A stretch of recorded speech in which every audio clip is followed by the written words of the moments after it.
You sign the paper. It's quiet. Maybe a little sad, maybe a relief, maybe both at once. Either way, you tell yourself this is a modern problem, a symptom of a world with too many options and not enough commitment. Here's the uncomfortable part. It isn't modern at all. Splitting up with your partner is one of the oldest, most ordinary things a human being can do. Long before churches, courts, or wedding rings existed, people were already doing exactly what you just did. They just didn't need paperwork to do it. We tend to imagine ancient marriage as something rock solid, a lifelong bond, sealed by ritual, broken only in scandal. But the deeper you look, the more that picture falls apart. Some of the earliest legal documents human beings ever wrote down aren't about kings or wars. They're about divorce. And outside of writing entirely, in the oldest form of human society we have any evidence for, small foraging bands, separating from a partner may have been easier, faster, and far more common than it is today.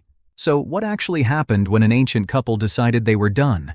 The answer says less about broken relationships and more about what marriage was actually for. Start with the closest living approximation we have to how most of human history was actually lived. Hunter-gatherer societies like the Juhwansi of the Kalahari and the Hadza of Tanzania. Anthropologists who've studied these groups for decades report something that should surprise you. Pair bonds form and dissolve constantly, often several times across a person's life, with almost no social penalty attached. Here's why it worked that way. In most foraging societies, women gather a huge share of the group's daily calories, often as much or more than men bring in through hunting. That means a woman's survival and her children's survival was never fully dependent on one man staying put. If a partnership went bad, she could walk back to her own family's camp with her children and her gathering skills intact, and nobody starved. Some researchers estimate separation rates in these societies at levels that would rival or exceed modern Western divorce rates. The key difference is there was no ceremony to undo, no property to fight over, and often no stigma at all.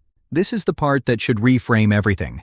For the vast majority of human history, the hundreds of thousands of years before farming, property, and inheritance existed, leaving a bad partner wasn't a failure. It was just Tuesday. Once humans started farming, building cities, and accumulating property, marriage got complicated. And so did splitting up, which is exactly why some of the oldest legal codes ever discovered spend so much time on it. The Code of Ur-Nammu, carved in Mesopotamia around 2100 BCE, and the more famous Code of Hammurabi from roughly 1750 BCE, both lay out detailed divorce procedures in cuneiform, on clay tablets that still exist today. Under Hammurabi's code, a man could divorce his wife by simply returning her dowry. No court needed. But the code also protected women in specific situations. A wife who could prove neglect or cruelty could leave and reclaim her dowry too. And if she'd been a good wife, her husband couldn't just discard her without consequence. In ancient Egypt, the arrangement was even more balanced on paper. Surviving papyrus contracts show either spouse could initiate a split. Women kept control of their own property and dowry, and remarriage afterward carried essentially no social shame.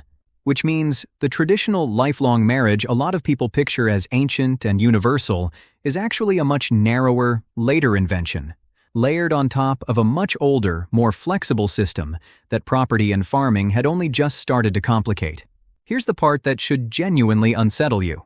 In the 1980s, anthropologist Helen Fisher analyzed divorce records from 62 different societies around the world, from radically different cultures, religions, and legal systems. Looking for a pattern, she found one. Divorce rates consistently peaked around the fourth year of a relationship, a pattern now nicknamed the 4-year itch. Fisher's theory is that this isn't coincidence, it's timing.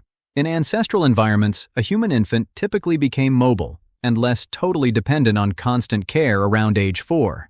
Her argument, many ancient pair bonds may have been built less for a lifetime and more for exactly as long as it took to get one child through its most fragile years, after which the pressure holding two people together naturally eased, whether or not modern religion or law had a word for what happened next. Which means the timeline of a modern breakup might be running on a script your ancestors wrote for entirely different reasons, long before either of you was born. Here's the uncomfortable part. We tend to treat divorce as evidence that something is broken, in a marriage, in a culture, in a person. But the deeper history suggests something almost the opposite. Flexible pair bonds may be the default setting for our species, and rigid, lifelong, no-exit marriage is the actual historical outlier. A system that only became widespread once property, inheritance, and religious institutions needed marriage to be permanent for reasons that had nothing to do with love. The Juhwanzi walking back to her family's camp, the Babylonian wife reclaiming her dowry, the Egyptian couple splitting property on papyrus. None of them were failing at some universal, unchanging institution. They were doing something humans have quietly done since long before marriage had a name. So the next time you hear someone call divorce a modern epidemic, remember the clay tablet from 4,000 years ago that already had a legal process for it. Remember the foraging bands where splitting up left no scar because there was no institution to tear. Remember the 4-year pattern showing up across 62 cultures that never spoke to each other. You're not living through some unprecedented collapse of commitment. You're running an ancient, flexible system that's been quietly working the same way since long before anyone thought to write it down. You didn't invent starting over. You inherited it.